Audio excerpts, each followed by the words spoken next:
পুথলাদিজাগত জনপোচ্চার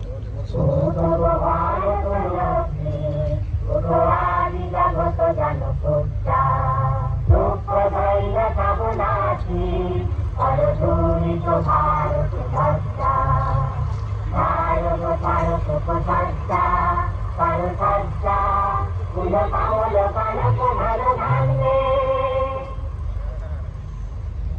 আমি রেডিও আজাদ হিন্দ। স্থানীয় সময় 2টো, ভারতীয় সময় সন্ধ্যে 6:30। আমি সেই সময়ের আবিষ্কার যখন শব্দ তরঙ্গে সবার হওয়া শেখেনি, কিন্তু বেতার হয়েও আমি চোখের পলকে সহস্র মানুষের মধ্যে যোগাযোগের তার জুড়ে দিতাম।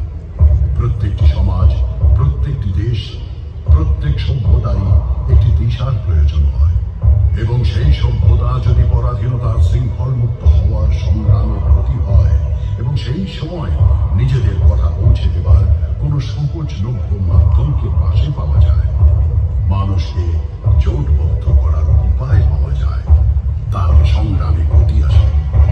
সেই সময় আমি এই কাজটাই করছিলাম। আমি সুভাষ বলছি। আরে এ তো সুভাষচন্দ্র বসু। কোথেকে বলছেন? নেতাজি রেডিওতে বলছেন। কোথায় আছেন উনি? দেশ থেকে অনেক দূরে, কে জানে কোথায় আছে। উনি বলছেন নাকি? আজ আমরা এবং আমাদের মাতৃভূমি বিশ্ব ইতিহাসে এক সন্ধিক্ষণে এসে দাঁড়িয়েছি।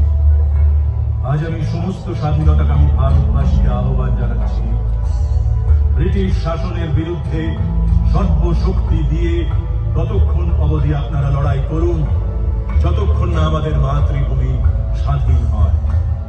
জয় হিন্দ। 1939 বিশ্ব ইতিহাসে এমন এক রক্তক্ষয়ী যুদ্ধের সূচনার সাল, যে যুদ্ধ বিনাশের নতুন পরিভাষা করে পরাধীন ভারতবাসী স্বাধীনতার জন্য সংগ্রামে ঝাঁপিয়ে পড়েছে। ভাইসরয় ফরমান দিলেন, বিশ্বযুদ্ধ চলাবধি ভারতীয়রা যেন নিজেদের স্বাধীনতা নিয়ে কথা না বলে। ফরমানের বিরোধিতায় ভারতের পরগনা পরগনায় কংগ্রেস সরকার ইস্তফা দেওয়া শুরু। সুভাষচন্দ্র বসু কংগ্রেস ছাড়ার পর নিজের সংগঠনকে মজবুত করার কাজে ব্যস্ত ছিলেন। তাঁর মত ছিল ভিন্ন। স্বাধীনতা অর্জনের জন্য এখন কঠোর সিদ্ধান্ত নিতেই হবে। অহিংসা পবিত্র নীতি কার্যকরী বটে, কিন্তু যখন তাতে কাজ হয় না তখন অন্য রাস্তা খুঁজতেই হয়। ভারতের জন্য এ এক সুবর্ণ সুযোগ। ব্রিটিশ শাসনের সাথে আর কোনো সমঝোতা নয়। All power to Indian people.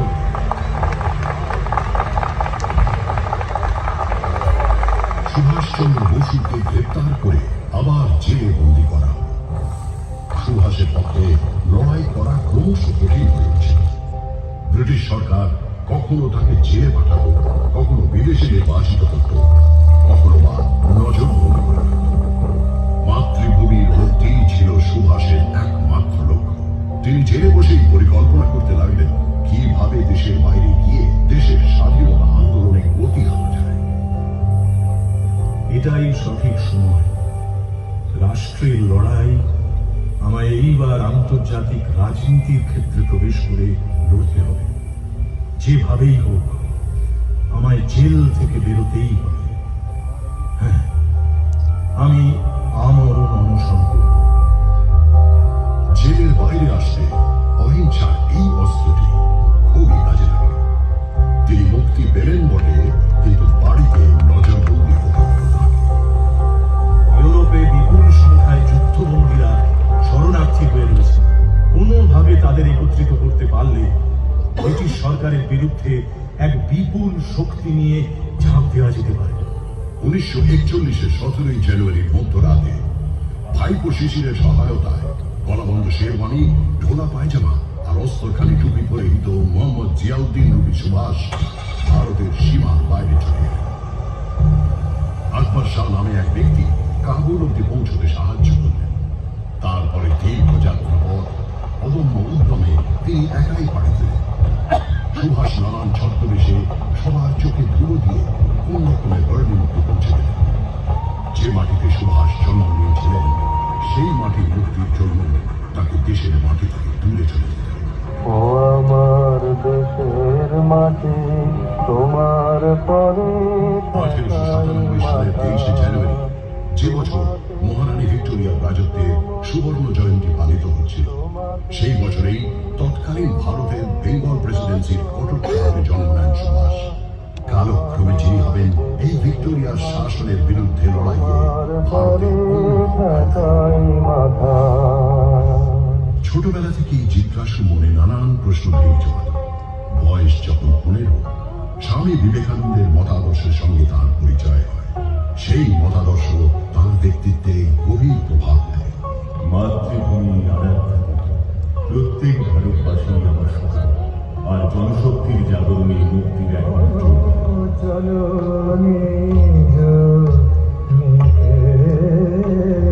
Matric পাশের পর সুভাষ প্রেসিডেন্সি কলেজে ভর্তি হলেন।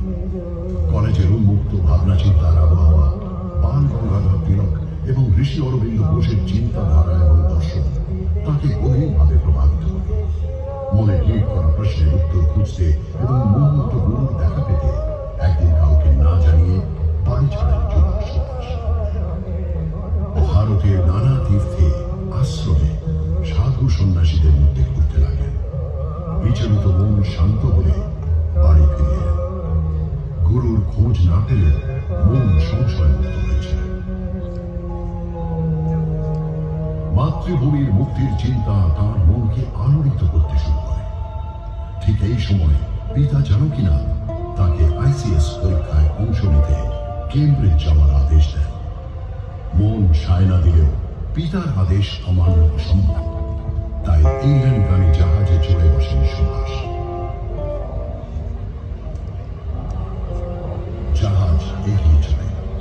সুভাষ এক দৃষ্টিতে তাকিয়ে থাকেন তার প্রিয় জন্মভূমির দিকে।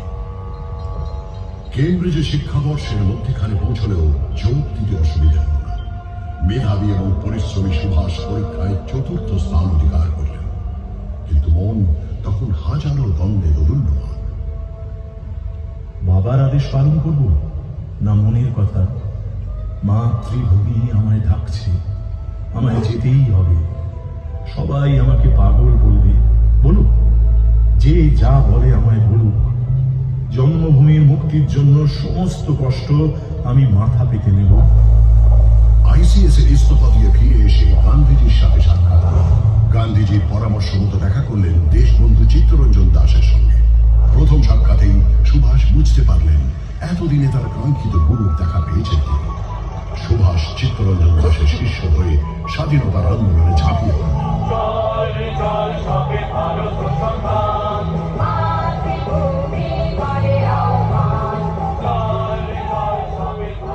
আন্দোলনের শুরু দিনগুলিতে একটি ঘটনা ঘটে। প্রিন্স অফ ওয়েলসের ভারত সফরের সময় সুভাষ এবং তার সঙ্গীরা এর বিরোধিতা করতে লাগেন।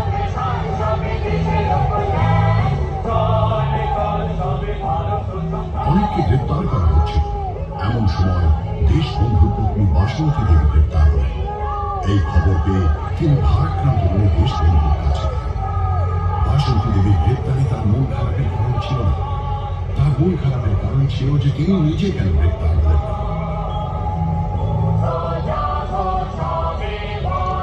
অচিরেই তার মন বাছা পূর্ণ হল। সুভাষ এবং দেশবন্ধুকে গ্রেপ্তার করে আলিপুর সেন্ট্রাল জেলে পাঠানো হল। তারপর যতদিন ভারতে ছিলেন ততদিন জেলেই তাকে অধিকাংশ সময় কাটাতে হয়েছে।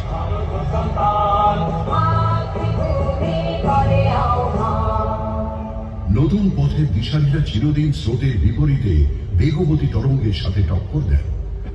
নতুন পথের নির্মাণ করেন, নতুন পরিচয় তৈরি করেন। মুখের ভাষা পাল্টে দিলে সংস্কৃতি পাল্টে যায়, নাম এবং বস্ত্র পাল্টালে পাল্টায় পরিচয়। ব্রিটিশ শাসকরা ভারতীয় পরিচয়কে ধূলিসাৎ করে দিয়েছিল। সুভাষ নগর নিগম কর্মচারীদের খাদির পোশাক পরিয়ে ভারতীয় মনীষীদের নামে রাস্তাঘাটের নতুন নামকরণ করে ভারতীয়দের নিজস্ব সংস্কৃতি এবং পরিচয় ফিরিয়ে দিতে লাগলেন। সুভাষের জনপ্রিয়তা উত্তরোত্তর বৃদ্ধি পাচ্ছে।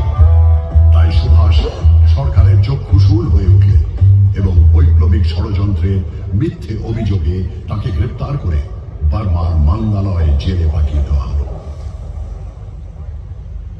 এই সেই জেল যেখানে লোকমান্য তিলক এবং লালা লাজপত রায়ের মতো স্বাধীনতা সংগ্রামীকে রাখা হয়েছিল।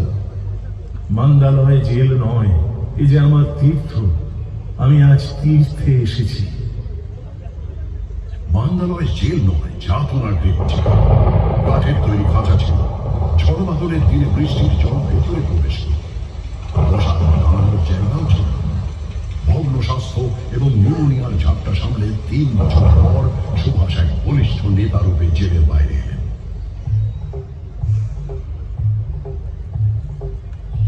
ভারতীয় যুবকদের তিনি গভীরভাবে প্রভাবিত করতে শুরু করলেন। তাঁর উপস্থিতি যুবাদের উদ্বুদ্ধ করত। গান্ধীজি যখন একান্তে চিন্তামগ্ন, তখন সুভাষ স্বাধীনতা আন্দোলনের গতি বজায় রাখতে অগ্রণী ভূমিকা নিলেন। মিল মজুরদের একজোট করলেন, সাইমন কমিশনের বিরোধিতা করলেন, বিদেশি দ্রব্য বর্জন করলেন। সুভাষ যুবক এবং শ্রমিকদের প্রিয় হয়ে উঠলেন। ওর উপস্থিতি সভায় উদ্যমের সঞ্চার করত। নিজের পিতার সাথে লড়াইয়ে সুভাষ জয়লাভ করলেও স্বাধীনতার লড়াইতে তার সামনে এসে দাঁড়ালেন রাষ্ট্রপিতা স্বয়ং। ব্যাস নদীর তীরে যখন স্বাধীনতার পতাকা উত্তোলিত হল, তখন গান্ধীজি সম্পূর্ণ স্বরাজের প্রস্তাব রাখলেন। সুভাষ উঠে দাঁড়িয়ে বললেন, আপনি সম্পূর্ণ বহিষ্কারের জন্য প্রস্তুত নন। কাউন্সিলের বহিষ্কারে কোনো ফল পাওয়া যাবে না। আমার মত হয় পুরোটাই, নয় কিচ্ছু না। যতদিন না দলিত, শ্রমিক এবং বঞ্চিত মানুষ একজোট হচ্ছেন, ততদিন সবিনয় অবজ্ঞা কার্যকর হতে পারে না।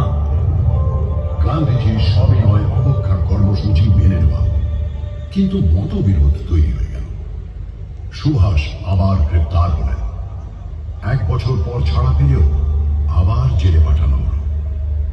মধ্যপ্রদেশের সিওনি জেলে থাকাকালীন শারীরিক অবস্থার অবনতির জন্য তাকে ভিয়েনা পাঠিয়ে দেওয়া হল। সুভাষের মুক্তি ইংরেজ সরকারের জন্য বিপদ ডেকে আনতে পারত। 1938 সালে ইংল্যান্ডে থাকাকালীনই জানা গেল কংগ্রেসের অধ্যক্ষ মনোনীত হয়েছেন তিনি।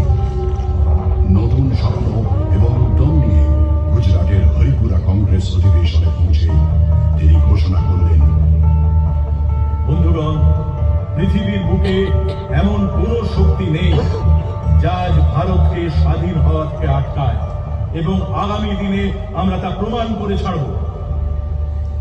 সুভাষ নতুন ভাবনা এবং নবীন উদ্যমের নেতা ছিলেন। তাঁর চোখে ছিল ভবিষ্যতের স্বপ্ন। স্বাধীন ভারতের আর্থিক প্রগতি কিভাবে হবে, ভারত কিভাবে পৃথিবীর উন্নত দেশগুলির সমকক্ষ হয়ে মাথা তুলে দাঁড়াবে। নিজেরই দলের মধ্যে তাকে সন্দেহের চোখে দেখা যাচ্ছে। তার জেরে 2য় দফায় সুভাষ আবার অধ্যক্ষ হিসেবে নির্বাচিত হলে কার্যনির্বাহী সমিতির অধিকাংশ সদস্যরা ইস্তফা দিলেন। গান্ধীজি তার সমর্থিত প্রার্থী পট্টবি সীতারামাইয়ার হারকে নিজের হার করে দিলেন। গান্ধী এবং সুভাষের মধ্যে দূরত্ব প্রাকারের আকার ধারণ করেছিল। সুভাষ গান্ধীজির সঙ্গে সাক্ষাৎ করলেন, কিন্তু প্রাকার বোঝানো গেল। মধ্যপ্রদেশের ত্রিপুরীতে অসুস্থ অবস্থাতেও যেতে হল। পারস্পরিক দ্বন্দ্ব এবং দমবন্ধ পরিবেশ। সুভাষ 1939 এপ্রিলে কলকাতা বৈঠকে ইস্তফা দিয়ে দিলেন। কংগ্রেস হারালো তাদের দূরদৃষ্টি সম্পন্ন উদ্যমী যুবক অধ্যক্ষকে। সুভাষ মনক্ষুণ্ণ হলেন। 20 বছরের বেশি সময়ে যে দলে কাজ করেছেন, সেই দলে এত অবিশ্বাস।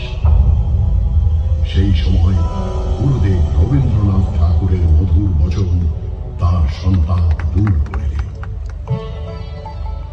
যে উষা লগ্নে তোমার রাজনৈতিক যাত্রা শুরু হয়েছিল, আজ আমি সেই আলোর বিচ্ছুরণ দেখতে পাচ্ছি। তুমি আজ মধ্য গগনের সেই নির্মল আলোয় উদ্ভাসিত, যেখানে শঙ্কার কোনো স্থান নেই। আমার দৃঢ় বিশ্বাস, তুমি দেশ ও মাতৃকার জন্য আশা ও আলোর নতুন বার্তা নিয়ে এসেছ। আগামী লড়াইয়ে হয়তো আমি তোমার সঙ্গে থাকতে পারবো না, শুধু আশীর্বাদ করি এবং বিদায় জানাই। তবে এই দেখে আশ্বস্ত হল যে দেশের বোঝা তুমি নিজের কাঁধে তুলে নিয়েছ। দেশের স্বাধীনতা ও স্বদেশের চিত্তে নতুন প্রাণ সঞ্চারের পূর্ণব্রত তুমি নিয়েছ। তাই আমার নৃত্য নাটিকা তাসের দেশ আমি তোমায় উৎসর্গ করলাম।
দ্বিতীয় বিশ্বযুদ্ধের উত্তাল সময় সুভাষ তখন ইউরোপে ছিলেন।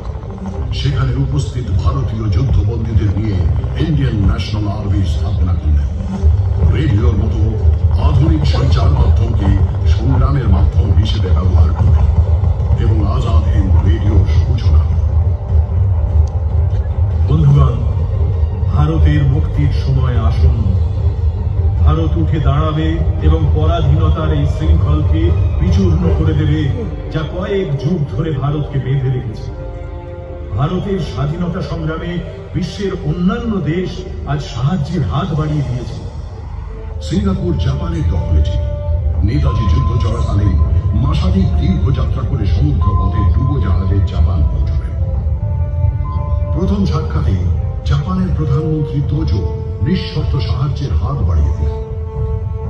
সুভাষের আজাদ হিন্দ ফৌজের সেনানীরা শিখর সমান উচ্চ শিরে নেতাজির এক আদেশে মাতৃভূমির জন্য প্রাণ ত্যাগ করতে প্রস্তুত ছিলেন।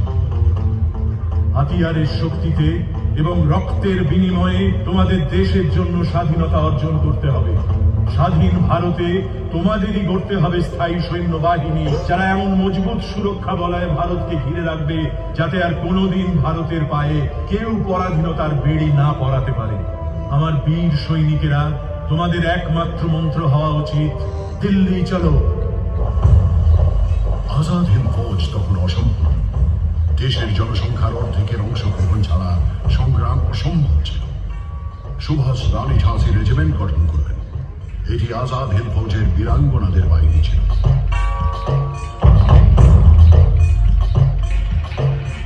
1944 মার্চ মাস আজাদ হিন্দ ফৌজের সৈন্যরা প্রস্তুত। জেনারেল কিয়ানির আদেশের সাথে সাথে জয় হিন্দ এবং দিল্লি চলো স্লোগান দিতে দিতে আজাদ হিন্দ বাহিনীর সৈন্যরা ইম্ফল আক্রমণ করল। আজাদ হিন্দ বাহিনীর ফৌজিরা ভারতের সীমায় প্রবেশ করে জয়ের পতাকা উত্তোলন করে। ওইখানে আর একটু দূরে, নদীর ওই পারে, জঙ্গলের প্রান্তে, পাহাড়ের অপর সীমান্তে রয়েছে আমাদের স্বপ্নের দেশ। যে মাটিতে আমাদের জন্ম, আমরা সেই মাটির বুকেই ফিরে যাচ্ছি। রক্ত রক্তকে ডাকছে, ওঠো, হাতিয়ার সামলাও, এগিয়ে চলো, দিল্লি চলো। ইম্ফল মাত্র 10 কিলোমিটার দূরে ছিল। এমন সময় অসময় বৃষ্টি এগিয়ে চলার পথে বাধা হয়ে যায়। এমন বৃষ্টি শুরু হলো যেন আকাশ ভেঙে পড়ল। একে অবিরাম বৃষ্টি, তাই পাহাড়ি এলাকা রসদে টান পড়ে। ব্রিটিশ ও আমেরিকান ফৌজ এগিয়ে আসছে। আংশিক জয়লাভের পরেও আজাদ হিন্দ ফৌজিদের পিছিয়ে আসছে। আকাশ থেকে আমেরিকান বোমারু বিমান আগুন বৃষ্টি করছে। আজাদ হিন্দ ফৌজের 25,000 সৈন্য শহীদ হলেন। নেতাজিকে বাকি ফৌজ নিয়ে ব্যাংককে ফিরে আসছে। আমার বীর সৈনিকেরা, লড়াইয়ের প্রথম পর্যায়ে আমাদের হার হয়েছে ঠিকই, কিন্তু মনে রাখতে হবে এটা আমাদের প্রথম প্রয়াস। সামনে আরো লড়াই বাকি। যেদিন ভারতের স্বাধীনতার ইতিহাস লেখা হবে, সেদিন আজাদ হিন্দ ফৌজের নাম তাতে স্বর্ণাক্ষরে লেখা থাকবে। এরপর এবং গরিমার লড়াইয়ের পর আমাদের স্বাধীনতা সংগ্রামের এই শৌর্যময় অধ্যায় শেষ হল। আর দুর্ভাগ্যজনকভাবে ব্রিটিশ সাম্রাজ্যের বিরুদ্ধে নেতাজির নির্ভীক অভিযানে কিন্তু মানুষের মনে নেতাজি তখনও জীবিত। ভারতীয়দের এই বিশ্বাস ইংরেজদের মনে ভয়ের সঞ্চার করত। 1945-এ লালকেল্লায় আইএনএ ট্রায়াল থেকে শুরু করে 1946-এর নৌসেনা বিদ্রোহ অবধি নেতাজির ভয়ে ব্রিটিশদের তাড়া করে গেছে। ইংরেজ শাসনের বিরুদ্ধে নেতাজি এবং তার ফৌজের এই লড়াই 1947 সালে ভারতের স্বাধীনতার মাধ্যমে সাকার হয়ে পূর্ণ। সমগ্র ভারত আজও নেতাজির এই যোগদানের জন্য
ধন্যবাদ জানাই আপনাদের সকলকে।